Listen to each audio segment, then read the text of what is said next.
this is Gina. Today I'm going to show you how to make a caged bead necklace. So we're going to make components and then we're going to cage a bead in between the components with jump rings. It turns out really cute. It's very dainty. I like the color combination. This is from the Spring Palette Treasure Bag. However, it is a technique that you can use adaptable to beads in your stash, and you should be able to do this regardless. I do have the beads I'm using on the website also, so if you would like to get some, you can. And I do have some of the little pendants that I will list also. I had some left over from the treasure bag. So if you're interested, those are available to you. Otherwise, you can just modify what you have in your stash, or you can modify the pattern to adapt to what you have in your stash. Let's get a little bit closer on the focal area here and on the actual caged beads so you can see exactly what it looks like, and it's just really adorable.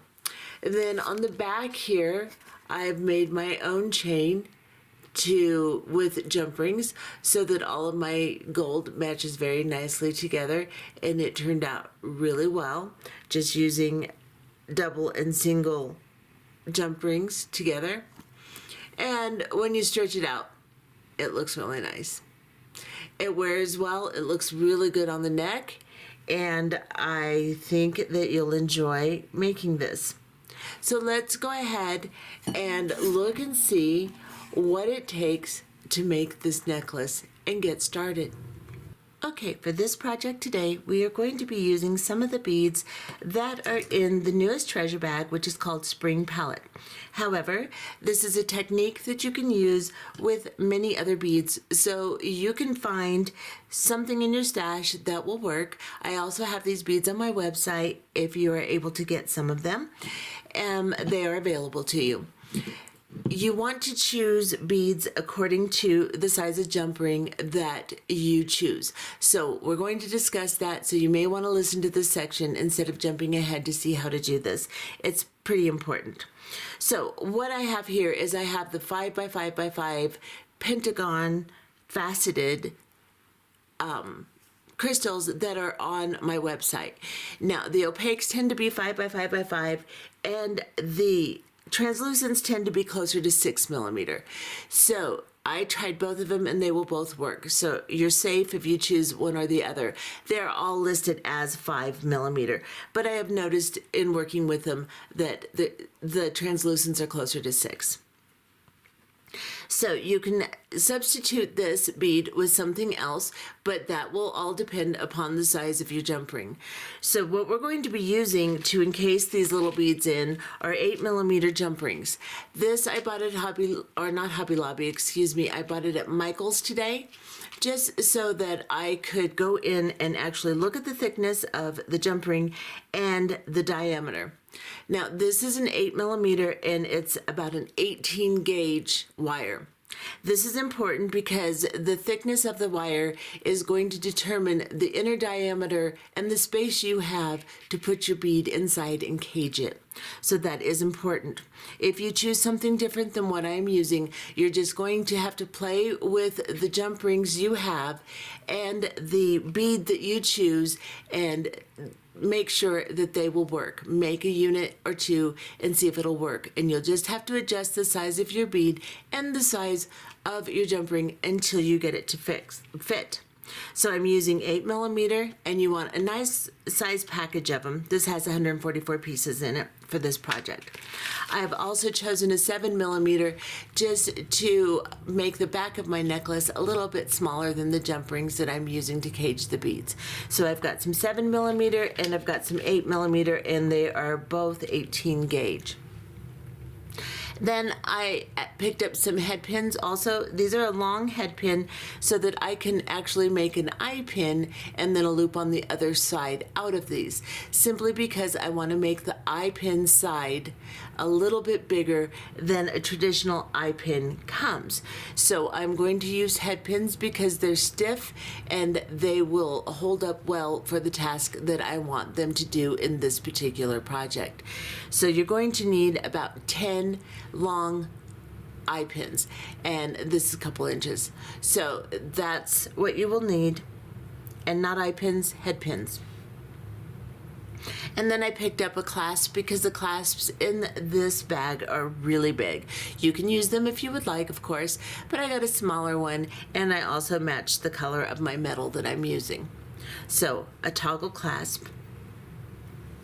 And then you're going to use some of the elongated bicones that are in your bag also. These are lavender in the bag. In my store, they're lilac, but there are other colors too. This component, you can use any bead, any size, any shape that you would like for this particular component that we're going to use these beads in. So you can switch that out quite easily. So we are going to be using 10 of these. And then we are going to use one of the little flower pendants that are in your bag. This is a golden tone enameled alloy, and it is the lavender colored little flower. And we'll be using that. And that is what we're going to be using for this project. Let's go ahead and get started. Okay, we're going to start by making 10 components with our elongated bicone or whatever bead you have chosen. I also wanted to mention I do have some of these left over, so I will list them if you would like to get some of the little flower components, little flower pendants. I will have some. Otherwise, use whatever pendant that you would like. So what we're going to do is we are going to start with our eye pin or our head pin, and we're going to turn it into an eye pin simply because of the fact that the eye pins that you buy have very small loops, and I want to make these loops a little bit bigger. So I'm just going to cut the very end of the head pin off. So it looks like a little nail here, and we're just going to cut that little nail end off. Just like that. And if you cut it with this side, the flat side, if you're flush cutters, it will be flush cut and you'll be fine there. Now what we're going to do is we're going to take our flat nose pliers in about a 1/2 inch down, and you want at least a 1/2 inch because you're going to make a fairly decent size loop on this. So about a 1/2 inch down, you're going to just bend it over into a right angle like this. I like to just lay it over my finger so that I can balance it, and then I'm going to take my round nose pliers and I'm going to go to about the middle of my plier, not quite, because I want a decent sized loop, and the further back you go on your plier, the bigger you get a loop. So I'm placing the wire in there flush with the back end of my pliers here, and then I'm just going to turn, and I'm going to turn until I can't turn my hand anymore. Then I'm going to turn my pliers over, put them back in, and continue to turn until I come all the way around into a loop that looks like this. And then I can close this loop securely by grabbing my flat nose pliers, raising up the side that's open here, and then bring it down and push it towards the neck of the wire here. And now I have my loop completely closed. Then I'm going to pick up an 8/0 seed bead, and then I'm going to pick up one of my bicones, and then another 8/0 seed bead. Let me rearrange my camera a little. I'm not very comfortable here. Oops, sorry about that. Okay, so now we have an 8/0, a bicone, and an 8/0, and then we are going to come over to the end we haven't turned yet, and we're going to go just a tiny bit above that seed bead, and we're just going to bend another angle over like this. Just kink it right over into a right angle. And then you are going to again cut a 1/2 inch, and then grab your pliers again in about the same place you did before, making sure you place it flush, and turn until you can't turn anymore. Turn your pliers over and continue to turn. Now on this side, I always end up having to take my pliers out and then use the tip to kind of tuck in this end over that little seed bead. So you can do that, or you can grab your flat nose and then close it this way, because then you can push that little seed bead down.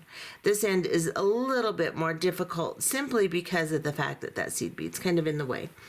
And then you're going to take two pairs of flat nose or a pair of chain nose and a flat nose, whatever, and you're going to turn the loops that you created the same direction so that it looks the same on either side.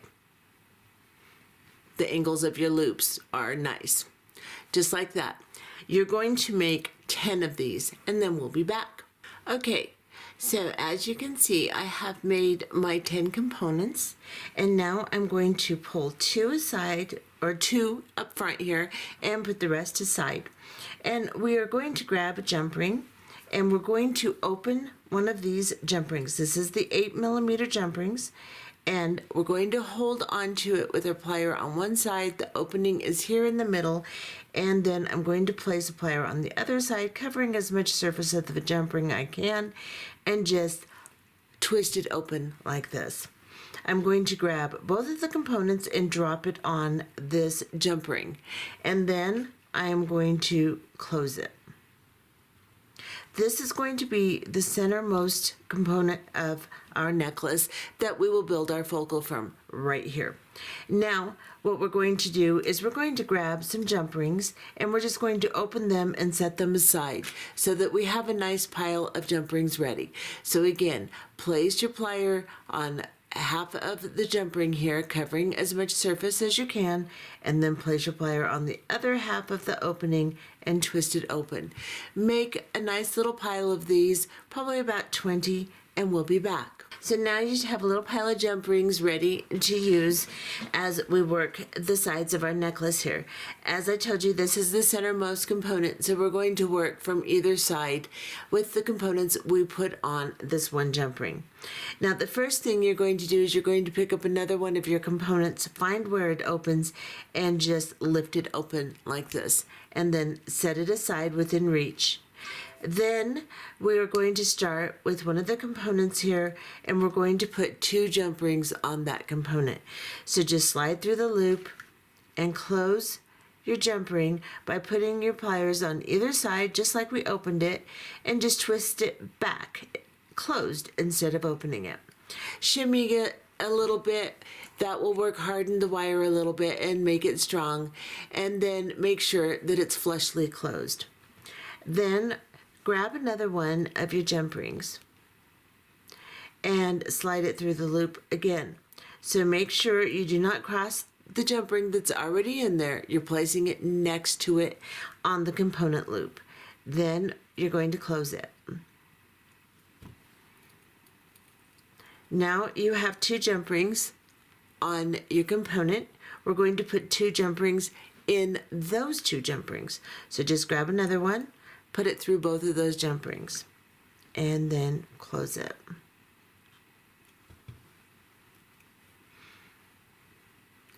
I'm messing up my little component I set aside, so let me get that fixed and move it out of my way. Okay. Now I'm going to put another jump ring on this jump ring right here.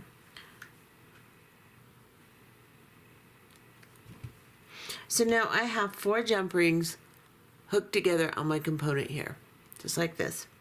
Now, let me make sure that they're shut tight and flush. This one is a little open. And now what I'm going to do is I'm going to cage my bead. I'm going to back off just a little bit here. I'm going to hold on to the loop that the jump rings are on.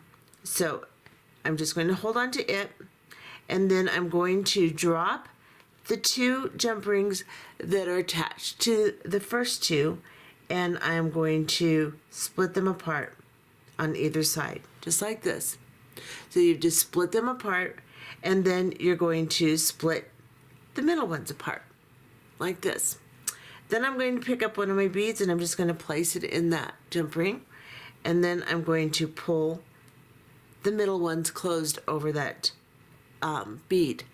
Now I'm going to grab the outside jump rings, and I'm going to pull them over the inside jump rings until they meet, just like this. I'm going to hold on to this, and I'm going to grab my open component, and I'm just going to slide my open component over those 2 jump rings. Now, the tricky part is in balancing this and grabbing a hold of your component on the open side here. Then you can let go of everything and close that component. Just like you've been opening and closing your jump rings, you will open and close your components. Make sure it's closed nice and tightly. And now you have a caged bead between your components, just like that. And we're going to work one more, just so you can see how it's done, and then we'll do 5 of our components with 4 of our caged beads on both sides. So let's grab 2 more jump rings and slide it through the loop on your component and close it. Grab another one, slide it through the loop also, and close it. Put them both together and grab another one and slide it through both of those.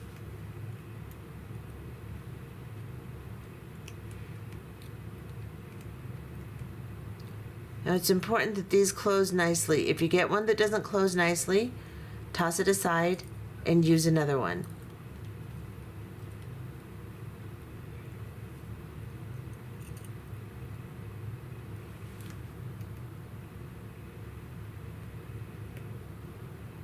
And that one closes very nicely, so I'm happy with that. And then, is that the one I just tossed aside? I don't know. And then we're going to grab another one and put it through both of the 2 that are already on the component and close it. Make sure it's closed nicely. And now you have 4 jump rings on your component, just like this. Now you're going to pick up, and this is important, hold it by the loop here so that these jump rings will fall nicely into line. So hold this loop and then split the 2 second jump rings you put on over the first 2 and make sure they lay perfectly out towards the outside of those 2 inside. Split the 2 inside. These fell open for me. And normally you just push them open and then pick up one of your beads, place it inside that loop there, and pull the 2 middle together. And then push the 2 outside together. Just like this. Now you want to make sure you already have a component open and ready for you. I forgot to tell you that, but make sure you already have a component open. My little seed bead fell off. These seed beads can drive you nuts. So if they're bothering you, just make your components without them. I just like the decorative element of it. So now I have my component, and I'm just going to slide it over these 2 top jump rings, and I will show you what I have. I know it's hard to see. This is a little fidgety, so let me get these over, just like that. So I've got them, the component hooked into those 2, and now I can hold on to that caged bead and grab a hold of my component, and then I can let go of my caged bead and close my component, just like this. And now, and just kind of wiggle it around, make sure it's nice and movable. And now I have 2 caged beads. And if you need to, just back up the camera, do that a few times until you get the hang of it. It takes a little bit of practice sometimes, because the way you hold it, the way you position your rings around your bead, sometimes even the position of the bead inside the rings makes a big difference on whether you can get it caged properly or not. So if you have an issue with your bead falling out of your caging, your bead is too small or your jump rings are too big. So it should hold it in there nicely, and no matter what you do, it should stay in there. Okay? So what we're going to do from this point is we're going to make 5 of our bicones with our caged bead in between. So we'll make another caged bead here, and we'll put on another bicone, and then one more. 1, 2, 3, 4. Yeah. So then you'll make another caged bead and another bicone, just like that. And we're going to do that on both sides of the single unit here. So make your 5 components here with your caged bead in between and your 5 components here, and we will be back. Okay, so as you can see, I have made both sides with my 5 elongated components and my 4 caged beads. And now I'm going to move down to the center, and we're going to make the focal, and then we'll work on the back of the necklace to bring it to a length that will go around your neck.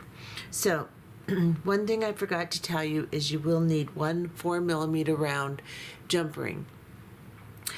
For this focal component on the bottom, we'll need to connect it with a smaller jump ring so it will hold everything together.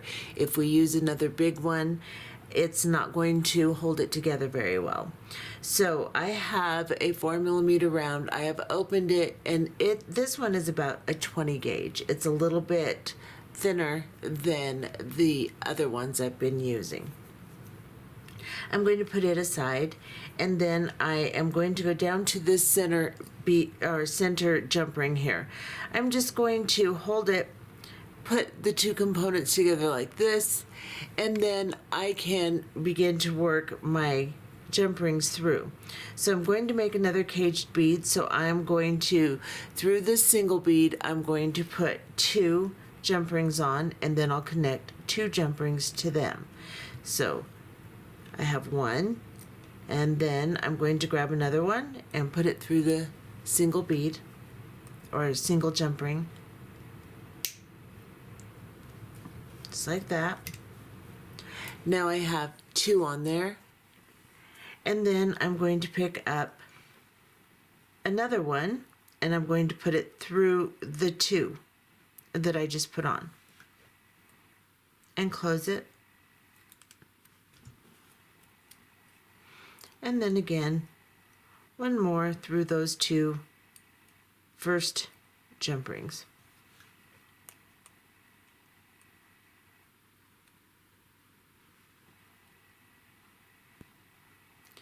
Now make sure your 4mm jump ring is open and ready for you. Now we're going to hold on to the big center jump ring.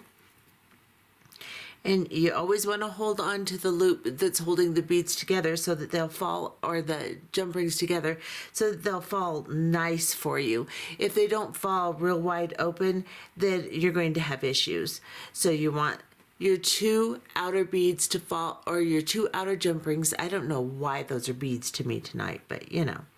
So you want your 2 outer jump rings to fall over the 2 center, or the first 2 that you put on, and then you're going to open those 2, just like that. Then you're going to grab a bead, and you're going to put it inside one of those jump rings, and then pull them together. And then pull the outer jump rings over the top of them.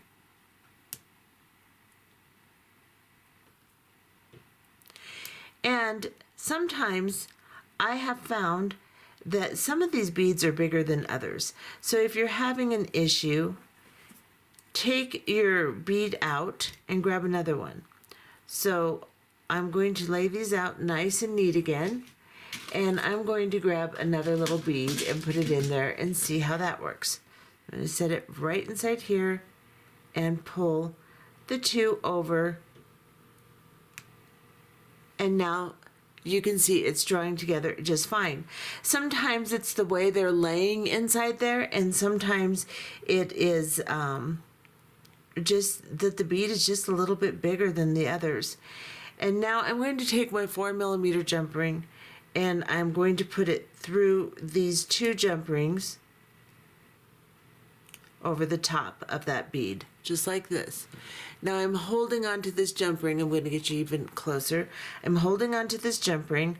I'm going to position it to where I'm towards the end where it closes here with my plier, and then I'm going to grab my pendant, and I'm going to put it on that 4mm jump ring, and then I'm going to grab both ends and I'm going to close this jump ring. Now I can turn this and you can see that we have a nice little pendant on the end of our little caged bead. I can see this jump ring is a little open, so I'm going to close it. You want to make sure that your jump rings stay nice and closed. There we go. And that is my focal, just like that. Now, the issue that I've been having as I've been designing this, and I worked it out to where I found a bead that fit perfectly, the perfect size jump rings and everything, I worked that out for you. However, there are going to be slight discrepancies that will cause you issues. So, like I said, if you're having a bead issue or if you don't hold on to your loop properly on the bottom, you can't draw the jump rings up around, and I'm just letting you know this so that you won't think that you're doing something wrong. You just need to readjust how you're positioned. Now, these are faceted, so if you put a regular 6mm round in these 8mm round jump rings that are 18 gauge, it's not going to fit inside. Now, if you have a thinner gauge, it might, but how well will it hold if it's a thinner gauge? But it might work. The facets are what's helping these fit inside these caged beads or inside the jump rings well. Now, I decided I wanted to just experiment and see what else would work. I have an 8mm round, and inside these 10mm round jump rings. So I'm using a 10mm round. They're also 18 gauge. I just used a 4mm jump ring to hold them together on either side because I'm not using my components right now. This is actually a head pin and this is a 4mm round, but you can see that the caging worked fine.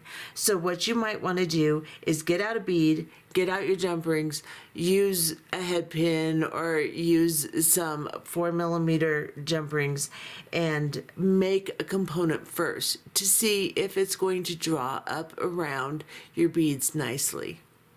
And so, like I said, this is an 8mm round, and it's inside 10mm round jump rings. So you just have to play with it a little bit if you're going to use beads other than I'm using, and you may end up with a different jump ring. So you just have to figure out what's going to work for this. Now, I have all of my components together. I have my focal. I have to work to the end of my necklace here. And the way I'm going to do that is I'm going to open my 7mm jump rings now. I have some over here. And I'm just going to start putting double links on the end. You can just put some chain on the end and be done. Put your clasping on and be done. However, I want to make sure that my metals match, and the chain in the box is a little bit different gold color than my jump rings. So I'm just going to keep working with my jump rings and I'm going to make a chain out of them. So what I'm going to do is I'm going to, and you can open a bunch in advance again to help you get this done, but I'm just going to open a jump ring and I'm going to put it on the end, and I'm going to do double jump rings. You don't have to, you can do single jump rings, but I'm going to just close my jump ring, and then I'm going to open another one, and I'm going to slide it through the end component next to the one I already put on and close it. And then I am going to open another jump ring and put it between the two here, or inside the two, and I'm going to close it. So I'm going to do a double and then I'm going to do a single. So I've got two jump rings and then I put a single on, and then I'm going to put two jump rings and then a single, just to make it a little bit different. So I'm going to put a single on here, and then another one.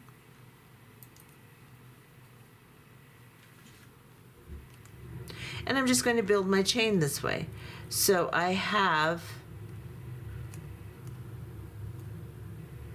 just alternating 2 and then 1 and then 2 and then 1. So this is what I'm going to do, and I'm going to do this until I get to length. I'm going to grab a beadboard and show you how we're going to measure our length, so we know how many links we want to do here. So I'm going to back off just a little bit.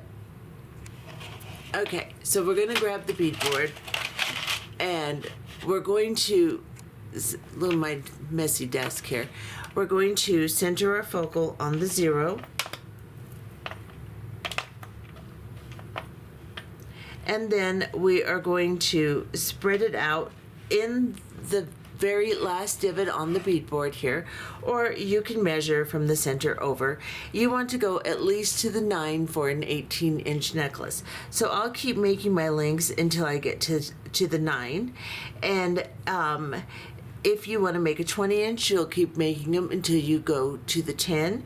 If you want to make a 16-inch, then you just keep going until you get to the 8. So I'm going to continue making my links, and you can always grab a head pin or something, and pull it so that you can see exactly how much length you're going to get. I'm going to continue making them till I get to the 9, then I'm going to do the other side, and we'll come back and put some clasping on. Okay, so as you can see, I'm very close to the 9 here.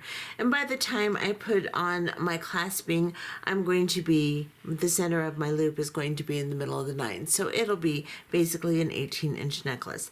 So what I'm going to do, and I took a head pin and stretched them out so that I could see exactly how many inches I had. And now that I'm close to 9 inches, I've ended on 2 jump rings here. So I'm going to pick it up and I'm going to put a single on. Let's get this out of the way. And then we are going to grab our clasp. And let me get you close.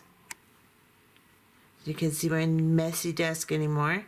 And I'm just going to put my clasp on the end here. And you can use a smaller jump ring if you'd like. This one just happens to have a pretty thick bottom, so I thought I would use a bigger one.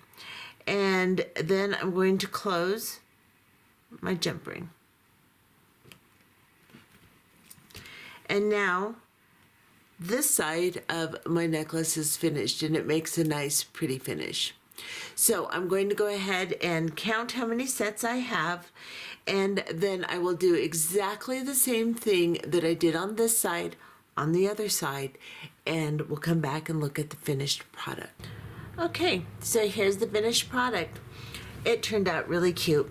Mine is right at an 18-inch necklace.